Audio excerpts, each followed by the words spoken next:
There's one mistake that turns small disruptions into exhausting daily battles. And the hardest part is, most teachers don't even realize they're doing it. It usually starts small. Somebody talks out of turn, you correct. They respond, you respond. Now you into a back and forth that just drains your energy for the next 20 minutes. And the mistake is this: handling behavior publicly instead of strategically. Let's break that down. Number one, public correction. When you correct somebody in front of the class, you're not just talking to that student, you're talking to the entire class. That creates an audience and that creates attention. Number two, power struggles. Once a child has been publicly corrected, it's no longer about the behavior. It becomes about control of that attention. So they say, you're not going to see me get corrected. Matter of fact, watch what I do when that happens. So you as the teacher say, oh no, you're not going to show me up in my class in front of everybody else. Pay attention to what I'm about to do. So that battle over the attention and the control of that attention is what just causes things to escalate. And then the learning stops. Number three, escalation cycles. So once they talk out of turn and you respond, they respond. And then now you respond again. So instead of things de-escalating, they are beginning to escalate.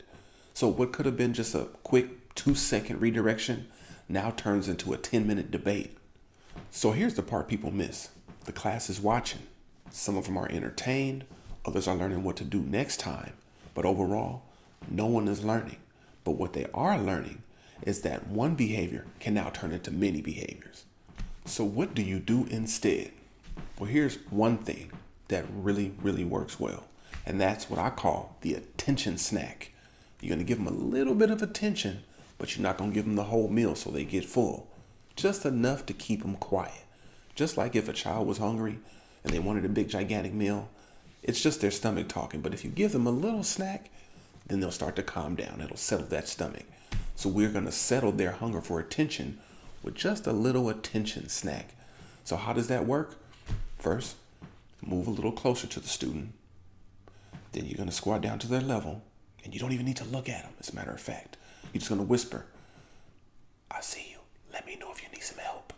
Or something like, if you need something, you can just raise your hand. That gives them the attention that they need, but you're not drawing everybody else into it.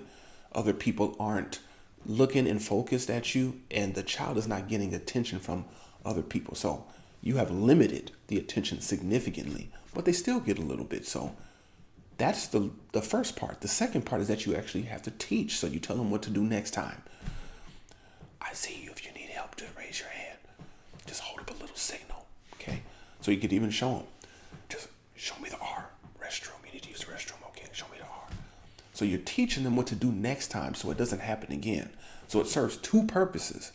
It reinforces the attention maintained behavior, which is talking out or whatever they were doing. So they get their little piece of attention. So now they shouldn't do more to get more attention. But it also gives them an antecedent, which is this is what you do next time. So when they're starved for attention again, they can get it as long as they do what you ask them to do. Number two, pre-correct the behavior before the behavior happens.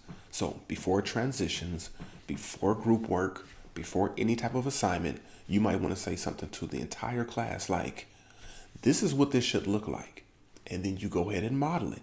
You're going to model it, obviously, using a closed mouth, the appropriate behavior, whatever it is that you need to do. So they get a visual as well as an audio to pair with it, which is your verbal directions. To take it a step further, if your written rules already reinforce your expectations, raise your hand before you talk, raise your hand before you get out of your seat, you can then add reinforcement for following those rules. That's an advanced level, but that's a great way to keep behavior from happening before the situation gets worse.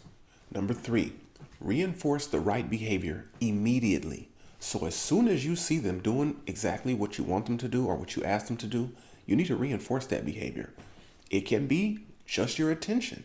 If they will do all that to get attention in the inappropriate way, they will also do it to get your attention in an appropriate way. For example, they just picked up their homework or they just picked up their classwork and they started working on it within 5 minutes of you giving the instruction. You first want to name it. You got started. Great job. I'm glad the way you just got started within 5 minutes of instruction. Tell them exactly what they did. Then reinforce it. Okay? They're working quietly right next to their partner. Great job. I love the way y'all working together. Y'all sitting here doing what I asked you to do. I really appreciate that. Telling them that you appreciate it. That goes a long way.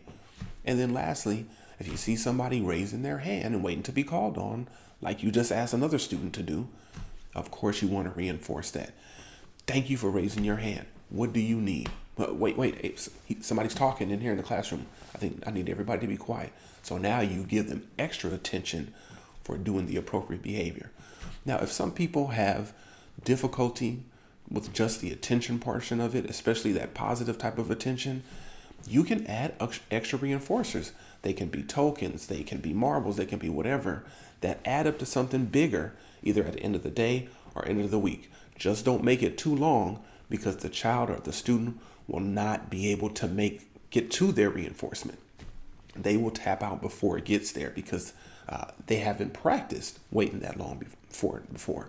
So if these strategies are sounding like something that you can actually use, make sure that you stop real quick, hit that notification bell, hit that subscription button, and hit that like button, so that number one, so more teachers can find this information and we have less and less problems and less people leaving the profession, but also so that we can continue to produce information like this for you. So make sure you go ahead and do that, and you'll stay informed of every time we drop something new.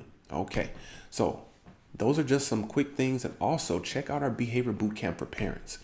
We may be talking about classrooms right now, but a lot of the information that we have is contained already in our behavior bootcamp for parents. Not only that, it comes with a toolkit that can help you set your class up in such a way that we've been discussing today. Reinforcements, scripts, what to say instead checklists, morning and evening routine charts, if I can get it out. But all of those things are contained in there. So a bunch of tools to help you keep your stress low, keep behavior levels appropriate, and keep you from burning out. And number 4, the last strategy we're going to talk about today, is use feedback as a consequence, not as a strategy. So feedback can be a consequence that can be very effective. It can work as reinforcement, just like we stated earlier. I love the way you raised your hand and waited till be called on. I love the way you stayed quiet and worked for 5 minutes. I love the way you guys worked in a group together, but didn't raise the noise level.